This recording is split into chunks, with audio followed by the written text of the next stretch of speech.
నమస్తే.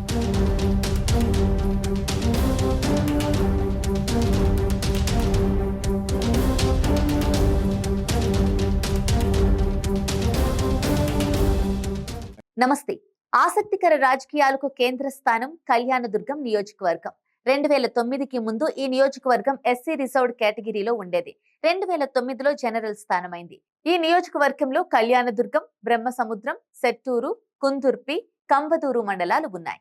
గతంలో మడకసిరి నుంచి గెలిచిన మాజీ మంత్రి, మాజీ పిసిసి చీఫ్ రఘువీరారెడ్డి ఆ నియోజకవర్గం ఎస్సీ రిజర్వ్డ్ కావడంతో కళ్యాణదుర్గానికి వచ్చిన ఇక్కడి నుంచి ఎమ్మెల్యేగా గెలిచారు. కోట్ల విజయభాస్కర్ రెడ్డి వైఎస్ కేబినెట్ లో మంత్రిగా పనిచేశారు. మడకసిరి నుంచి ఆయన 3 సార్లు, కళ్యాణదుర్గంలో ఒక్కసారి గెలిచారు. రిజర్వ్ నియోజకవర్గం నుంచి జనరల్ గా మారిన తర్వాత కళ్యాణదుర్గం ఓటర్లు ప్రయోగాలకు మొగ్గు చూపినట్టు కనిపిస్తోంది. నాటి వైఎస్ఆర్ హవాలో 2009లో కాంగ్రెస్ అభ్యర్థి రఘువీరారెడ్డిని ఎన్నుకున్నారు. 2014 రాష్ట్ర విభజన తర్వాత ఎన్నికల్లో టీడీపీ నుంచి హనుమంతరాయ చౌదరిని ఎమ్మెల్యేగా గెలిపించుకున్నారు. 2019లో వైసీపీ అభ్యర్థి ఉషశ్రీ చరణ్ కు జై కొట్టారు. ప్రస్తుతం ఆమె మంత్రిగా ఉన్నారు. ఇక్కడ ప్రధాన పార్టీల నుంచి పోటీ చేసే అభ్యర్థులు కూడా తిరిగి మళ్లీ పోటీ చేయకపోవడం కనిపిస్తోంది. ఆమె కురుబ కులస్తురాలు. ఆమె భర్త రెడ్డి కులస్తుడు. తొలిసారి పోటీ చేసి గెలిచినప్పటికీ ఉషశ్రీ చరణ్ కురుబ కోటాలో కేబినెట్ మంత్రిగా ఛాన్స్ దక్కించుకున్నారు. రిజర్వ్డ్ స్థానంగా ఉన్నప్పుడు టీడీపీ నుంచి గోవిందప్ప 3 సార్లు గెలిచారు. కాంగ్రెస్ నేత, శాసనమండలి సభ్యురాలిగా ఉంటూ మరణించిన లక్ష్మీదేవి ఇక్కడి నుంచి 2 సార్లు ఎన్నికయ్యారు.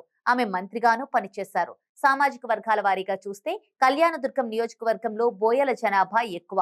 ఆ తర్వాత ఎస్సీ, మాదిగ, కురుబ, జంగాల కులాలు కనిపిస్తాయి. కమ్మ, లింగాయత్ ఓటర్లు కూడా గణనీయ సంఖ్యలో ఉన్న నియోజకవర్గం ఇది. రాజకీయంగా కురుబ ప్రాబల్యం ఎక్కువ. గడిచిన 3 ఎన్నికల్లోనూ 2 సార్లు కురుబలు గెలవగా ఓ దప కమ్మ కులస్తుడు టీడీపీ తరపున గెలిచారు. కళ్యాణదుర్గం స్థానానికి ఇప్పటి వరకు 15 సార్లు ఎన్నికలు జరిగాయి. టీడీపీ 6 సార్లు గెలిచింది. కాంగ్రెస్ 5 సార్లు విజయం సాధించింది. వైసీపీ, జనత, సిపిఐతో పాటుగా ఇండిపెండెంట్ కూడా ఓసారి విజయం సాధించారు. ఇక ఎస్సీలలో మాదిగ కులానికి చెందిన వారే ఎస్సీ రిజర్వ్డ్ గా ఉన్న కాలంలో ఎక్కువ సార్లు గెలిచారు. ప్రస్తుతం ఎమ్మెల్యేగా ఉన్న ఉషశ్రీ చరణ్ అధిష్టానం సూచనల మేరకు కళ్యాణదుర్గం స్థానాన్ని వదిలేసి పెనుకొండ వెళ్తున్నారని ప్రకటించేశారు. వైసీపీ నుంచి అనంతపురం సిట్టింగ్ ఎంపీ తలారి రంగయ్య కళ్యాణదుర్గం అసెంబ్లీ సెగ్మెంట్ నుంచి పోటీకి దిగే సూచనలు కనిపిస్తున్నాయి. కళ్యాణదుర్గంలో టీడీపీ పరిస్థితి అయోమయంగా ఉంది. ఒకప్పుడు పార్టీకి కంచుకోటగా ఉన్న స్థానంలో ఇప్పుడు ఉనికే ప్రశ్నార్థకంగా మారిందని కార్యకర్తలు అంటున్నారు. ఇక్కడ గ్రూప్ పాలిటిక్స్ చర్చనీయాంశంగా మారాయి. మాజీ ఎమ్మెల్యే హనుమంతరాయ చౌదరి వర్గం, పార్టీ ఇన్ఛార్జ్ ఉమామహేశ్వర నాయుడు వర్గం విడివిడిగా పార్టీ కార్యక్రమాలు చేస్తున్నారు.